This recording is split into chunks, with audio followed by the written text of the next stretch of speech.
अस्सलामुअलैकुम। Welcome to my YouTube channel. उम्मीद करता हूँ तमाम नाजरीन खैर वफ़ियत से होंगे। अल्लाह ताला आपको अपनी हिफ्ज़ व अमान में रखे। आज मैं आपके लिए एक नई वीडियो लेके आया हूँ, तो चलिए स्टार्ट करते हैं आज की नई वीडियो। सवाल माइक नंबर 1 से, अगर वहां पर कोई गैर मुस्लिम भाई मौजूद हैं, माइक नंबर 1 से।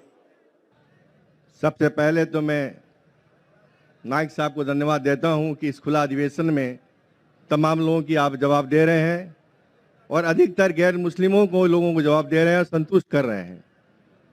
मेरा जवाब यह है, मैं त्रिलोकचंद जैन, नगर परिषद उपाध्यक्ष किशनगंज। मैं जैन धर्म में, जैन परिवार में जन्म हुआ हूं और अधिकतर जो घर में जन्म लेते हैं उसी धर्म का पालन करते हैं, लेकिन मैं इंसानियत धर्म मानता हूं और तमाम धर्म की किताबों को पढ़ता हूं और तमाम लिखी हुई अच्छी बातों को मैं गहन करता हूं।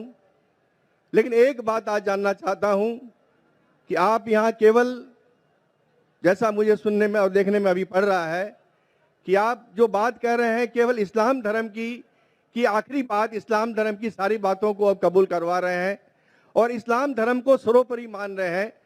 मैं भी मानूंगा अगर आप मेरी बात को, अभी ईसाई धर्म भी है, बौद्ध धर्म भी है, जैन धर्म भी है और सिख धर्म भी है, हिंदू धर्म भी है। और धर्म क्या है? धर्म तो मैं मानता हूं पानी का धर्म ठंडा है, सूर्य रोशनी देता है उसका धर्म है, चांद रोशनी देता है वो धर्म है, हवा का बहना वो धर्म है। ये संप्रदाय है या क्या है, या किसको मानना चाहिए, या जो लोग जहां मान रहे हैं वो अच्छी बात है, या हम नहीं मान रहे हैं तो उसमें हमारा क्या नुकसान है? इसको जरा तमाम बातों को मेरा स्पष्टीकरण चाहिए कि किस धर्म को मानने से और किस बात को मानने से मनुष्य का कल्याण हो सकता है। भाई साहब ने बहुत अच्छा सवाल पूछा है और बहुत अहम सवाल पूछा है। वो कहते हैं कि वो इंसानियत धर्म में मानते हैं, सारी मजहब की किताब को पढ़ते हैं, लेकिन यहाँ देख रहे हैं कि जाकिर बाकी लोग का हवाला देके, लेकिन इस्लाम कहते हैं कि इस्लाम फाइनल है, इस्लाम मेन है। ये आपने जैसा कहा, इस्लाम मेन है। भाई साहब ये मैं नहीं कह रहा हूं, ये वेद में लिखा है। अगर वेद में लिखा है कि आखिरी अवतार कल के अवतार है, अगर लिखा है तो मैं उस चीज को निकाल नहीं सकता हूं ना। मैंने तो नहीं लिखा हूं, उसी तरीके से बाइबल में लिखा है। आपने कहा बाइबल का, आपने कहा वेद का, बाइबल में लिखा है। बाइबल पढ़ेंगे, gospel of John chapter number 16 verse number 12 to 14। ईसा अलैहि सलाम कहते हैं, I have many things to say unto you, but he cannot bear them now, for he when the spirit of truth shall come, he shall guide you unto all truth, he shall not speak of himself, all that he shall speak। ये दे रहे हैं कि एक आखिरी पैगंबर मोहम्मद सल्लल्लाहु अलैहि वसल्लम आने वाले। ये मैंने तो बाइबल नहीं लिखी ना, मैंने तहकीक की। अगर मैं तहकीक करता, आप आके बोलो डॉक्टर जाकिर नाइक आप जो कह रहे बाइबल में नहीं है, लेकिन आपने कभी नहीं सुना, आप अजीब बात सुन रहे तो आपको अजीब लग रहा है और बहुत लोग को अजीब लग रहा है। कुछ लोग कबूल कर रहे, कुछ लोग कबूल करने से डरते। फर्क ये है। नहीं, सुनिए बात, तो ये आप बोलना चाहिए जाकिर भाई, बाइबल में gospel of John chapter 12 verse 14 है ही नहीं। अब लेके आओ बाइबल, पढ़ो मेरी बात। ये कल की पुराना है ही क्या? नहीं, आपकी किताब में लिखा है तो मैं छुपा तो नहीं सकता हूं ना। मैं क्या कहता हूं कि सारी धार्मिक किताब को लो और यकसा है वो फॉलो करो, जो यकसा नहीं उसको छोड़ दो ना। तो अक्सर जितने अहम मजहब है, चाहे हिंदू मजहब है, चाहे बुद्ध मजहब है, चाहे ईसाईयत है, चाहे जुडाइज्म है, चाहे इस्लाम में, सारे में यकसा लिखा है। आप अगर पढ़ेंगे हिंदू मजहब की किताब, वेद पढ़ेंगे, बाइबल पढ़ेंगे, Old Testament, New Testament, Judaism, Christianity, इस्लाम, ये चारों मेन मजहब को आप लेंगे, सब में लिखा है खुदा एक है, उसका कोई अक्स नहीं है, आखिरी पैगंबर मोहम्मद सल्लल्लाहु अलैहि वसल्लम है। तो मैं थोड़ी छुपा सकता हूँ, मुसलमान भी चौंक जाते। इस्लाम और हिंदुइज्म में यकसानियत हो ही नहीं सकती। कितने मुसलमान मेरे खिलाफ है, हिंदुइज्म और इस्लाम में यकसानियत हो ही नहीं सकती। लेकिन जब खुदा फरमाते तालव इला कलिमतिन सवाइम बैना बैनकुम, आओ हम उस बात की तरफ जो यकसा है। मैं भाई साहब जितनी लंबी तकरीर में दे सकता हूँ हिंदू और इस्लाम मजहब में यकसानियत, उससे लंबी तकरीर दे सकता हूँ डिफरेंसेस के ऊपर, इख्तिलाफ पे।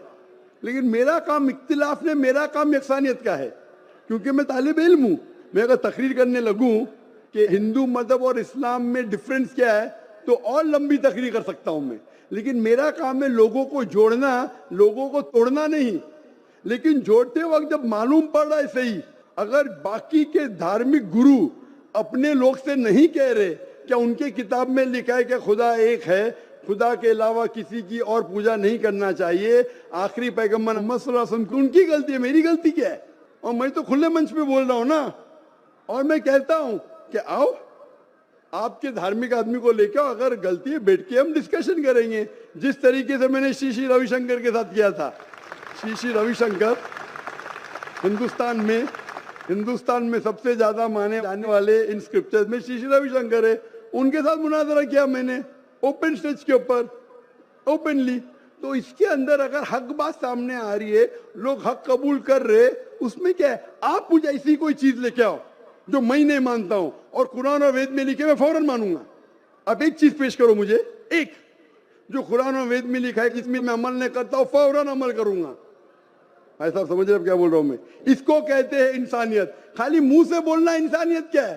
ये तो पॉलिटिशियन का काम हो गया। मैं सब में मानता हूं, सब में मानता हूं, सब में मानता हूं, तो अमल तो करो। जो आदमी अमल नहीं करता, सिर्फ मुंह से बोलता है, वो तो माफ करना, मेरे हिसाब से ये ढोंगी है। वो जितने लोग आते प्लेटफॉर्म पे बोलते सर्वधर्म एक है, वो ढोंगी है, उन्होंने अपनी किताब ही नहीं पढ़ी है। ऐसे ढोंगी लोग से क्या बात करना? मैं हक की बात कर रहा हूं। आप एक चीज मुझे दिखाओ जो कुरान और वेद में लिखी है, मैं फौरन मानूंगा। चैलेंज करता हूं मैं, एक चीज लिखो जो आपके शास्त्र में लिखी और कुरान में लिखी है, फौरन मानूंगा मैं। इसको बोलते जिगर। यंग हूं मैं, आपसे यंग हूं, लेकिन जिगर रखता हूं अल्हम्दुलिल्लाह। बड़े मंच पे सिर्फ यहाँ ने दिगर ममालिक में जाके बोलता हूं, इसलिए लोग मुझसे डरते हैं। ये आ जाएगा तो पोल खुल जाएगा, भाई हमारी दुकान बंद हो जाएंगी। लोग बोलते हैं हमारी दुकान बंद हो जाएंगी। मैं जब जानता हूं मैं हक के ऊपर, और जैसा आपने सुबह में कहा था कि लोग विरोध करेंगे अच्छे लोग का, वही बात, मैं हक की बात क्यों, किससे डरना? खुले मंच पे कह रहा हूं, मुझे आजादी है देश में। अगर किसी को आने का मुकाबला करने का, तो डायलॉग भी करने को मैं तैयार हूं। ऐसा आदमी जिसके पास इल्म है, चाहे हिंदू मजहब का हो चाहे क्रिश्चियनिटी मजहब का हो, कोई भी शख्स जो 10,000 पब्लिक, कोई भी हिंदू कोई भी क्रिश्चियन दुनिया में जो अपने खुद की तकरीब पे 10,000 लोग को गैदर कर सकता है। यहाँ माशाल्लाह कितने लोग हैं? यहाँ तकरीबन 5-10 लाख लोग हैं बराबर। सिर्फ 10,000 अपनी तकरीब पे अगर वो जमा कर सकता है और मुझसे मुनाजरा करना चाहता है, मैं तैयार हूँ। कोई आलतू फालतू रस्ते वाले से नहीं, 10,000 लोग को अपनी तकरीब पे जमा कर सकता है वो, और मुझसे मुनाजरा करना चाहता है, मैं तैयार हूँ। क्योंकि मैं हक की बात करता हूँ। खाली बोलना सर्वधर्म क्या है? मैं सच्ची में लोग को एक करने चाहता हूँ, जो कुरान में लिखा है, जो वेद में लिखा है, जो बाइबल में लिखा है। उम्मीद करता हूँ मेरी वीडियो आपको पसंद आई होगी। अगर पसंद आई है तो सदका जारिया समझकर इसे ज़्यादा से ज़्यादा शेयर कीजिए, ताकि और लोग भी इससे मुस्तफ़ीद हो सकें। आने वाली नई वीडियो के लिए, तब तक के लिए अल्लाह हाफ़िज़।